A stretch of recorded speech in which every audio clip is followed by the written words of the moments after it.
So one of the biggest questions that I get from a client or a parent of a client or clergy is, am I gay, or is my son gay, or my congregant is, my parishioner is struggling with this, are they gay? What do I do about this, you know? That's a really great question to ask to begin with. Again, I differentiate between gay-identified and unwanted same-sex attraction, or SSA. And so, first, I begin by asking the person, do you want, is this something you want? Is this something, do you want this to be your life? Do you want to be in a relationship? If it's a man, do you want to be in a relationship with a man? Is this your life path? Is this what you want for yourself? What do you want? Right? Because it's so important that God has given us the right to self-determine, free will. He respects that right. I respect that same right. If God's respecting it, how can I not? So that's first and foremost, is to find out what they want. And again, men that usually come to see me, it's what they don't want. That's why they're coming to see me. So then what does that mean? Why am I sexualizing men? Why am I turned on? Or why am I going to gay porn? Or why do I want to hook up? What is really going on underneath? Well, two things, really simple and yet so profound. And it's just the way God has made us as men and women. First, it's how we view ourselves, how we see others, and the story we're telling ourselves about ourselves as compared to others. So how I see men in masculinity and how I see myself as a man. We could call that gender congruity. Also, the second part would be needs. Am I getting my needs met? What do I need from my gender in healthy ways? And do I get those needs met? Yes or no? Because if I'm not going to get them met in a healthy way, I'm certainly going to go get them met in an unhealthy way. We can call that attachment.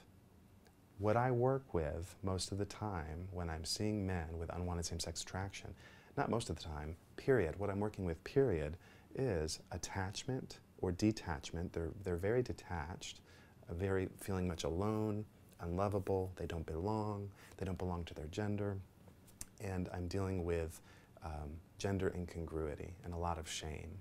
I don't see myself as a man. That's a man. We have this whole list in our heads of what makes a man and what is masculine, and I do not fit that list for sure. You know, so there's an incongruity of the masculine in the stories that I tell myself, which comes with that a lot of shame. The higher the detachment, and the higher the incongruity, then a man is more likely to have a higher sexual attraction toward their gender. The more congruent a man feels with men, and the more he's getting his needs met in healthy ways by men, then typically the less sexual attraction a man will feel toward his gender. Why is that? Well, because if I am congruent with masculinity, and if I'm getting my needs met by safe men, men that care about me, well, that has nothing to do but to create attachment. That means I'm going toward men, I'm with safe men, and I'm attaching. Shame has nowhere to go but down. I have nowhere to go but to belong to them. And so SSA typically tends to diminish, and for some men goes away. So that's what's really going on underneath the question, am I gay or not? You know, especially with teenagers these days, and the media blitz of, oh, you must be gay, you know.